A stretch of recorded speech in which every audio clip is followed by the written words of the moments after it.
प्रयागराज, जो कि उत्तर प्रदेश का एक प्रमुख धार्मिक स्थल है, में स्थित ज्योतिषाचार्य श्री हरिकृष्ण शुक्ल शास्त्री जी के निवास झूसी के तपोवन में YMS न्यूज 24 की रिपोर्टिंग टीम ने एक महत्वपूर्ण मुलाकात की।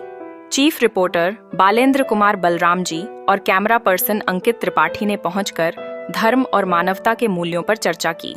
इस अवसर पर जब कुछ देशों में सनातन धर्म के प्रति विरोध की बातें उठीं,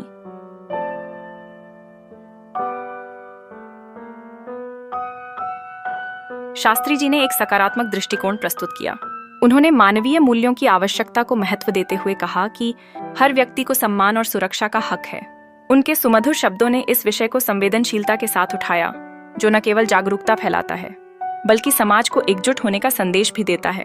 इस अवसर पर श्री हरिकृष्ण शुक्ल शास्त्री जी सहित विवेक कुमार संगठन मंत्री, अंकित कुमार विभाग मंत्री, Prayagraj Jitendra Shukla, United Freedom News reporter Ramu Shukla, Lohgara sector प्रभारी बीजेपी सलिल त्रिपाठी आदि उपस्थित रहे।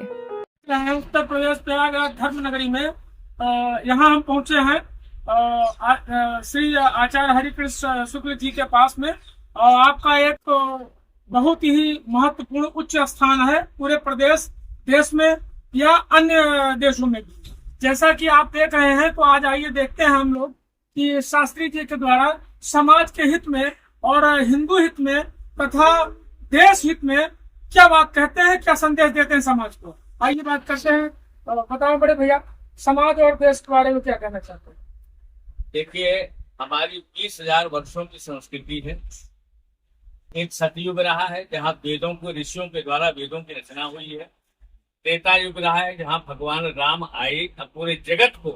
पर मुझे लगता है कि पहला एक सभ्य समाज राम राज दुख काहू का व्यापा। राम के राज्य में कभी दुख नाम की चीज नहीं थी। ऐसे हमारे त्रिकाल दृष्टा ऋषि रहे।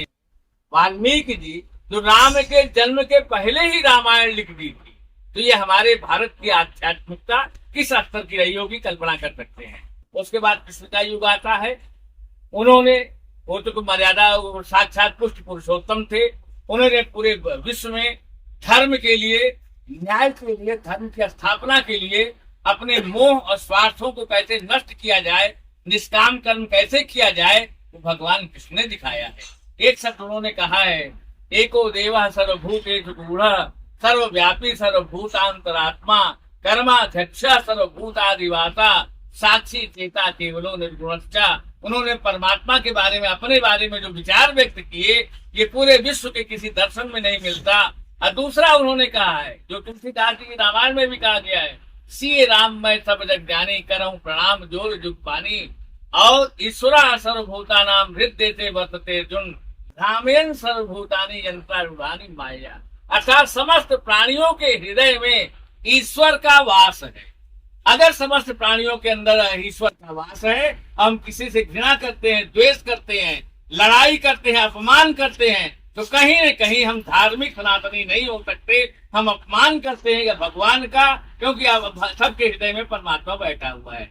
दूसरी चीजें, वसुधैव कुटुंबकम सर्वे भवन्तु सुखिना, ये सारे जितने सिद्धांत आए हैं, ये हमारे ऋषियों के द्वारा, ऋषयः मंत्र दष्टारा, उन लोगों ने ब्रह्मांड ब्रह्म को देखा है और कैसे चेतना समस्त जीवों के अंदर व्याप्त है। और आज यही चेतना, यही विचारधारा स्वार्थपरता से हट करके पूरे विश्व में फैलाने की जरूरत है। वो दिन दूर नहीं है। एक समय हमारा समाज 800 एक कबीलाई लोग थे, एक सांप्रदायिक लोग थे। इन्होंने भारत को 800 वर्षों तक गुलाम किया, लेकिन हमारी संस्कृति कभी भी दब नहीं पाई। हमारी संस्कृति पुनः सा के खड़ी हो गई है।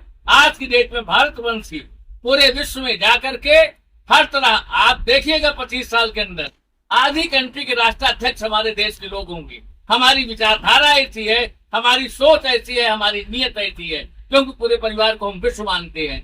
आज जितने भी बड़े बड़े हमारे इंडस्ट्रियल स्टेट्स हैं, वहां पर हमारे CEO हमारे भारत की रीति रिवाज परंपरा, आप देखिए दीपावली व्हाइट हाउस में कल बना, जो बाइडेन ने अमेरिका के राष्ट्रपति ने मनाया हुआ है। पूरे विश्व में भारतीय चिंतन, भारतीय लोगों के द्वारा की जा रही कर्म, और क्योंकि भारत कभी किसी को दुखी नहीं करता, ये संस्कृति जो वैदिक थी अब आज मार्केट में सोशल मीडिया के माध्यम से दिखाई दे रही है।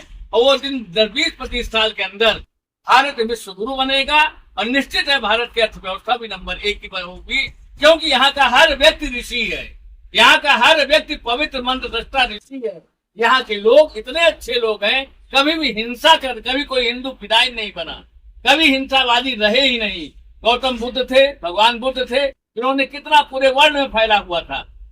आज भी इंडोनेशिया में हर कंट्री में हमारे वैदिक मूर्तियां मिलती हैं, साथ पूरे विश्व में आपका हिंदू फैला हुआ था। बाद में कुछ संप्रदाय 2000 वर्ष पहले आए, क्रिश्चियन बन गए, और बाद में 1500 साल पहले मुस्लिम बन गए। ये संप्रदाय हैं। सनातन धर्म पूरे विश्व में रहा है, सनातन धर्म ही पूरे विश्व का पालन करेगा, और विश्व में प्रेम और परमात्मा के प्रति सहिष्णुता, ये सब हमारे सनातन धर्म के द्वारा दिखाई देगा। जय हिंद, जय भारत, जय सनातन।